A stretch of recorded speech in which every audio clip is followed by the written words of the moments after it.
Richard, you had a thing about Trident calibration fluids. Okay, here's this is a old-fashioned beef. So there's a lot of talk about the Trident calibration fluid for the apex, right? It's how it measures alkalinity, calcium, and magnesium, and you calibrate it, and then you go about your life, right? And there's this idea out there that the calibration fluid is not good, and that the fauna marin calibration fluid is good. I don't see any evidence from anybody anywhere, any compelling evidence that there's anything wrong with the calibration fluid. I think people just don't like it. I talked to Jim Welsh about it, and you know, Jim Welsh does some of the quality control, and Jim is not a slouch when it comes to quality control. In his non-reefing life, he does stuff like that.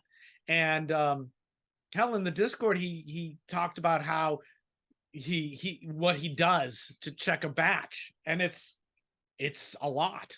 And Jim knows what he's doing. So where does this idea that this calibration fluid being bad come from, and why? And it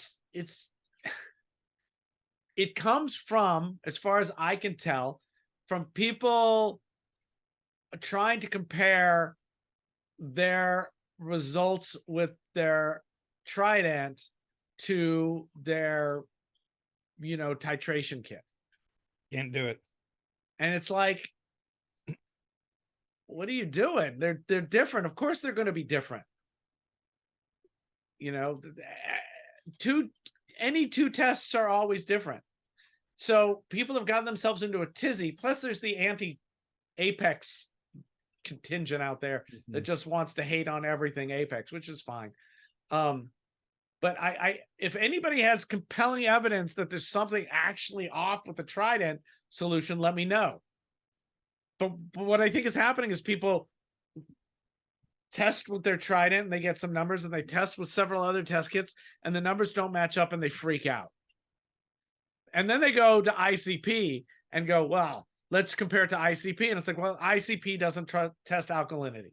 So stop. Yeah. You know, test kits are for trending. And, you know, if I were, people care about the numbers matching up. And I think that's crazy. So if I've been using a HANA kit and I'm happy with my tank, right? And that shows me an alkalinity of 9, and my Trident is showing 8.2, all I care about is I know is, okay, so they show a different value, right? So when and that's all it does. Trying to get your Trident to show the same value as your HANA is insane. Oh yeah. And you're fooling yourself. So just don't do it. If you look at the HANA and it's 9, and you know generally it's 8.2 with the Trident, you're all good to go. You don't care if your Trident says 9. Would it make sense to, now it's tricky because the Trident, you know, logs tests and logs it, but would it make sense to do, if that was bugging you, do your titration, get a notebook, and or maybe Excel spreadsheet or whatever apps out there, and graph that too, and just see if they wander together? You know, the number's not the same, but are they, you know, are they jiving? I think that's, if you need to convince yourself that, I think that's a great way to convince yourself about what's actually going on in your tank. And again, you're comparing trends to trends, which is a good thing. Trying to compare absolute values to absolute values is just going to make you crazy. And so why do I care? Because the mind story that the Trident alkalinity, the Trident calibration solution is somehow not good, I think does the hobby a disservice. I mean, certainly Neptune has, you know, you know, and didn't Jim help them with that? They have some sort of, they make a batch of this fluid and then they, you know, check its, you know, quality control, I'm sure. And then those packets are hermetically sealed. It seems as if you hermetically seal the packet, it's pretty much good to go for. I guess my feeling is that I think I think this is just anti-Apex, anti-Neptune bias. You know, I, unless there's evidence out there, again, we keep going to the audience for this though. Again, you know, if anybody's got some compelling evidence that there's something actually off with the Trident stuff, the Trident calibration, I'd love to see it. I can't find anything. Just like the evidence that only adjusting your phosphate or nitrate values impacts your algae growth is really few and far between. There's been a couple of outliers, but I don't know what to do with that. So, and the mine stories really piss me off because I think it hurts everybody. You know, there are things to be mad about for a company, but because you don't like them, so you're going to make their fucking calibration solution seem like it doesn't work. It just seems like a weird place. You know this very much about me. Like I dabble with my Neptune apexes that are on my clients, but like almost all these issues that I've had that you've watched me have in real time end up being user error. But right. Some of the Neptune stuff is frustrating. I don't think I would be out of line to say that Neptune stuff isn't sometimes frustrating. Absolutely. When I first got on the Neptune, I was going crazy because there wasn't a good, a decent breakdown of the coding. You know, a get start on the coding didn't really exist. No one had written one useful yet. And it was frustrating. And there are products that they make that are frustrating that I don't use. Right. So, and learning an ecosystem is frustrating. And, you know, and it's not as easy as falling off a log. It's man, oh man. If you don't know how to reef, you got no business. I don't even know what to say here. It's a whole nother thing you need to learn.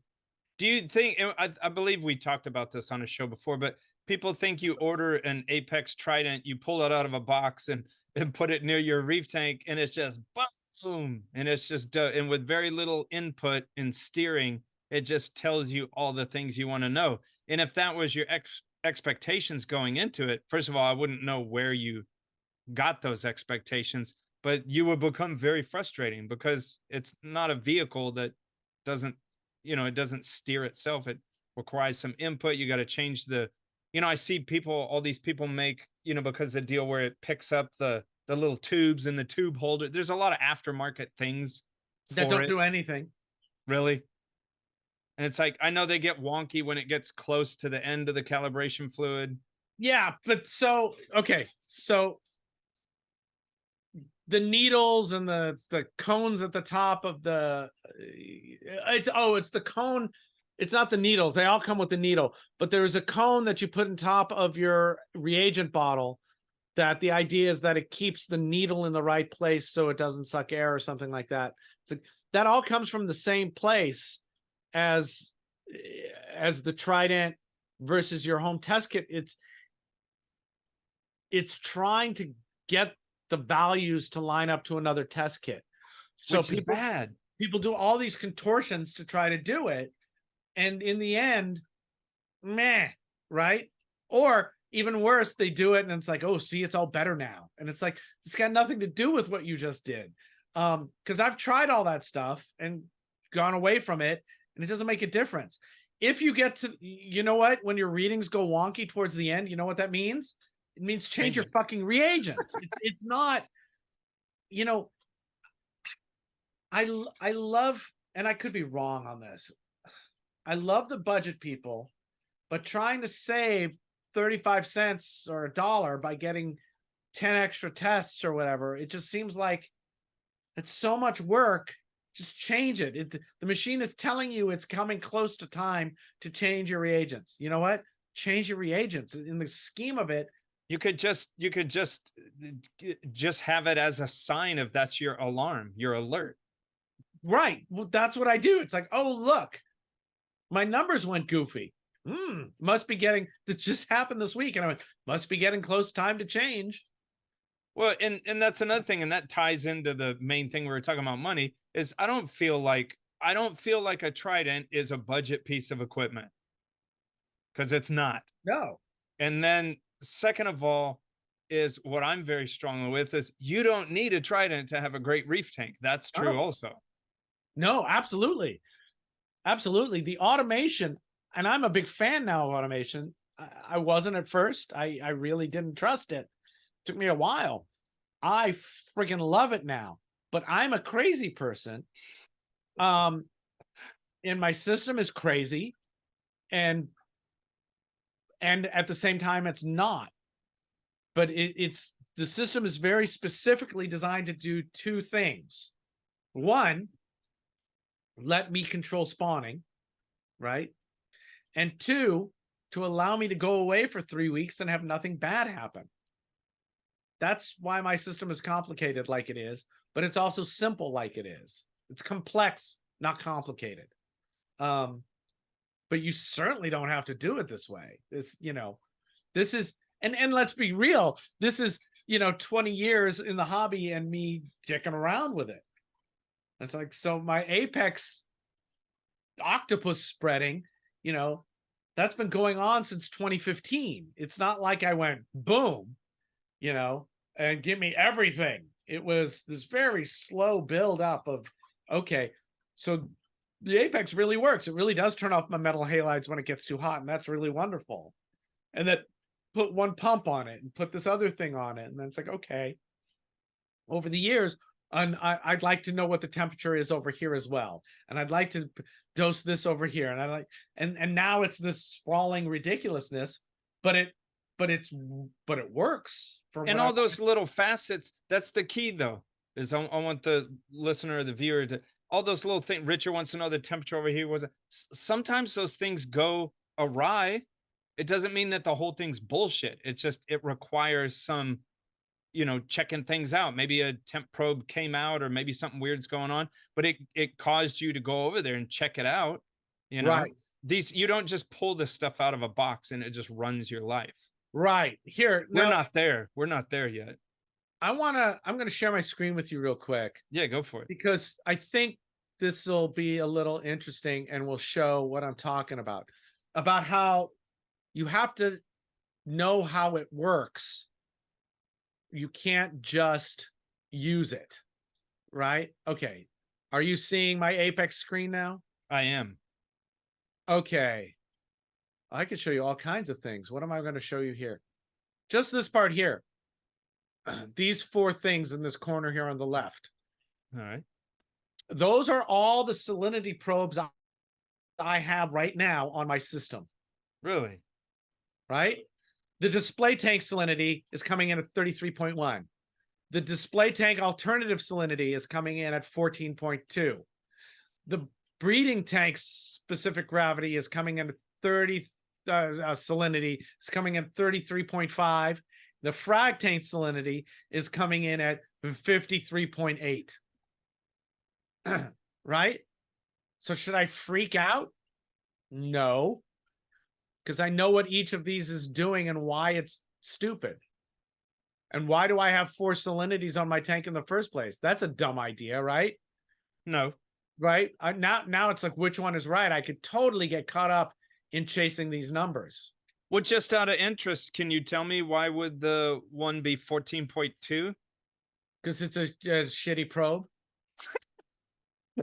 There you go. I mean, that's really it. Can't I compare these? I thought compare here. Okay. So the one that's 14.2 is DT alt. Yeah. Okay. DT alt is all over the place. So I ignore this probe. This is a probe I put on to see if the probe was still good. Okay. It's clearly not. It's reading a bad range. And it's, as you can see from the graph here, it's all over the place. And right? you even calibrated it at one point? Between 50 and 0. I have calibrated it. The next thing to do is to calibrate it for real. Okay, so we get rid of that one. Then we want to compare it to frag tank salinity. Okay, so that's the one that's reading 54, right? Now you can see in the trend is pretty stable. There's this drop that happens. Are those, is that ATO maybe? Probably not in that tank. Okay. I don't know what that is, but there's something regularly happening. Huh. at 4 o'clock, 1:45 a.m. No, I don't know what that is. But if you look at the general trend, Yeah. pretty even. So I don't actually, it's gone up a little bit, right? So Yeah. here it was 52, now it's 54. I don't know if that's an artifact of the calibration issue, but generally we're stable, right? So I don't care about that one so much. But now that I see the trend is going up, I'm going to check that because maybe something with the water exchange is not going right. Yeah. Now, the last one to look at was the BT tank, right? Yeah. There. Whoa. Right? So it was down here like this at 0 because it was out of the water for a while. I just noticed. That'll do Right? it. Well, when I went, hey, one of those is off. So I look at those 4 numbers. We'll get back to that. But here, I put it back in the water. The trend is pretty straightforward, right? Yeah, it's pretty much right on line with the other one. So those 2 trends are great. So I'm pretty happy that 2 of those probes are kind of giving me this. 3 of them are really kind of giving me the same trend, right? So what do I think about when I look at this? I go, oh, yep, those are where all those values kind of are supposed to be. I don't really have to do anything.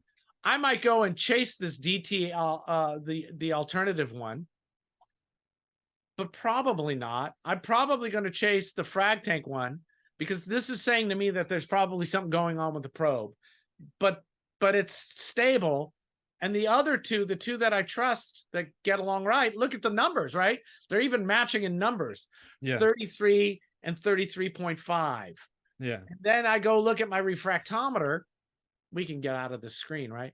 I go and look at my refractometer, and then that's when you that sort will of tell me. In fact, I think I should probably go do that real quick. I can't. But using the refractometer, carefully calibrating it beforehand, that sort of gives you your sort of food for thought to even more so, because I know I'm not a giant fan of Neptune conductivity probes. They gave me nightmares. So as a matter of fact, I don't even run them on my client tanks that have the Apex. Just for me, as a non-hobbyist in that aspect, it's just giving me data that's going to cause me to freak out. So when I'm there at these clients once a week or every other week, I'm just Johnny on the spot with what you see Richard has right there, which is a VG-STX3 refractometer. So the refractometer is giving me around about 35, which is what I would have expected. So what does this tell me? This tells me that my salinity is probably around 33 to 35. I'm fine with that, right? I don't need to go crazy and make this work and make them all match. Yeah. My superpower that I've developed over time is to revel in ambiguity, in this particular kind of ambiguity, and not freak out about it. And it's about what I want it to be instead of what's my number. And so, eventually I'll get around to checking those ones that aren't working right. But generally, I'm just looking at the entire system and trying to find the trends to be happy rather than at the absolute number. Well, and then I think the final test. Oh, go ahead. Oh, I'm sorry. The other important thing is I've spent a lot of time with these salinity probes. I want to get back to what you were saying. The only reason I'm comfortable with them, and this is why everybody needs to get their own test kits and work through all the test kits. You have to become comfortable with the process. If you're not comfortable with the process, you're freaking out all the time. So yeah, get a couple of test kits and mess with them and learn for yourself how the trends work. You're not going to believe me. You have to feel it viscerally for yourself. And if you're not going to put the time in to understand the salinity probe and try to, why is it off and how do I get it to work? And now I put the money to put 2 of them on so I can check them against each other, and the time to really see if they're working correctly, or giving you a trend that you can understand, that takes time, and only an idiot might do it. So when I say I trust this is hours and hours and hours and hours and hours of work over years with salinity. I mean, you know what I was doing with salinity a few years ago? Yeah. It was driving me crazy. And I bought every tester possible and tracked them for a while and eventually went, this is stupid. None of them are great. They're Yeah, all Chris just, helped you figure that one out, didn't he? everyone did. They're all just fine. So stop trying to find one that works. And so my education has told me that stop trying to compare shit. You'll make yourself crazy. I understand though, but people have to compare shit and make themselves crazy. That's the way everybody learns. Yeah, but isn't that funny? Because you can be told that, but if you've never walked down that hallway, you could be told that over and over again. And then you go down that hallway and then you're like, oh, my stuff doesn't compare. It's like, we told you this before you walked into the hallway. Yeah. And now you become another one of the people. Just understand that before you open that door.